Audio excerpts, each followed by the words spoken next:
কল্পনা করো এমন একটি জায়গার কথা যেখানে শীতকালে তাপমাত্রা -80°C-এরও নিচে নেমে যায়। এমন একটি মহাদেশ যেখানে কোনো স্থায়ী মানুষ বসবাস করে না, কিন্তু লক্ষ লক্ষ পেঙ্গুইন সেখানে বসবাস করে। পৃথিবীর সবচেয়ে ঠান্ডা, সবচেয়ে শুষ্ক এবং সবচেয়ে রহস্যময় মহাদেশ অ্যান্টার্কটিকায় তোমাদের স্বাগত। আজ আমরা জানব অ্যান্টার্কটিকা সম্পর্কে কিছু অবিশ্বাস্য তথ্য। এই বরফে ঢাকা মহাদেশটি কেন এত গুরুত্বপূর্ণ, সেখানে কী ধরনের প্রাণী বা বসবাস করে এবং বিজ্ঞানীরা সেখানে কী খুঁজছেন, সব কিছু জানতে ভিডিওটি শেষ পর্যন্ত দেখো। অ্যান্টার্কটিকা পৃথিবীর একেবারে দক্ষিণ প্রান্তে অবস্থিত। এটি পৃথিবীর পঞ্চম বৃহত্তম মহাদেশ। এর প্রায় 98%ই বরফে ঢাকা। কিছু জায়গা বরফের পুরুত্ব 4 কিলোমিটারেরও বেশি। যদি এই সমস্ত বরফ গলে যায় তাহলে পৃথিবীর সমুদ্রপৃষ্ঠ প্রায় 60 মিটার পর্যন্ত বেড়ে যাবে। অ্যান্টার্কটিকা এত ঠান্ডা হওয়ার প্রধান কারণ হলো এটি দক্ষিণ মেরুর কাছে অবস্থিত। এখানে সূর্যের আলো খুব তীক্ষ্ণভাবে পড়ে, ফলে খুব কম তাপমাত্রা পাওয়া যায়।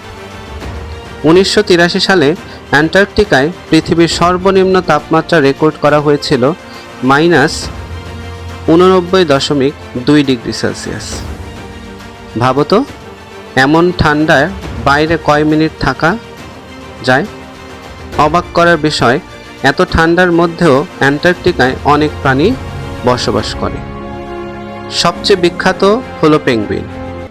সম্রাট পেঙ্গুইন পৃথিবীর সবচেয়ে বড় পেঙ্গুইন প্রজাতি। এছাড়াও সেখানে সিল, তিমি এবং বিভিন্ন ধরনের সামুদ্রিক পাখি দেখা যায়। এই প্রাণীগুলোর শরীরের মোটা চর্বির স্তর থাকে, যা তাদের প্রচণ্ড ঠান্ডা থেকে রক্ষা করে। অ্যান্টার্কটিকায় কোনো স্থায়ী শহর বা গ্রাম নেই, তবে বিভিন্ন দেশের বিজ্ঞানীরা সেখানে গবেষণার কেন্দ্র স্থাপন করেছে। সারা বছর প্রায় 1000 থেকে 5000 গবেষক সেখানে কাজ করেন। তারা জলবায়ু পরিবর্তন, বরফের গঠন, মহাকাশ এবং পৃথিবীর অতীত ইতিহাস নিয়ে গবেষণা করেন সেখানে। অ্যান্টার্কটিকা পৃথিবীর জলবায়ু নিয়ন্ত্রণে বিশাল ভূমিকা পালন করে।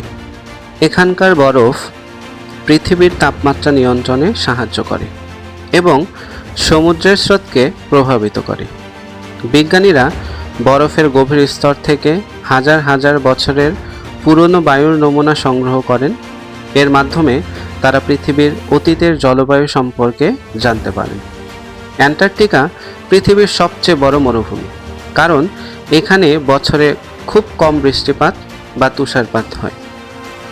আরেকটি মজার তথ্য হলো, এখানে বছরে একবার টানা কয়েক মাস পর্যন্ত সূর্যাস্ত যায় না, আবার কয়েক মাস সূর্য ওঠেও না।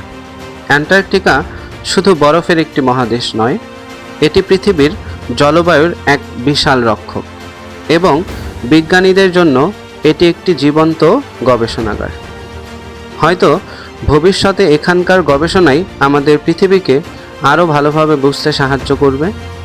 ভিডিওটি ভালো লাগলে লাইক এবং শেয়ার করো, আর বিজ্ঞানভিত্তিক আরও দারুণ ভিডিও পেতে চ্যানেলটি সাবস্ক্রাইব করো।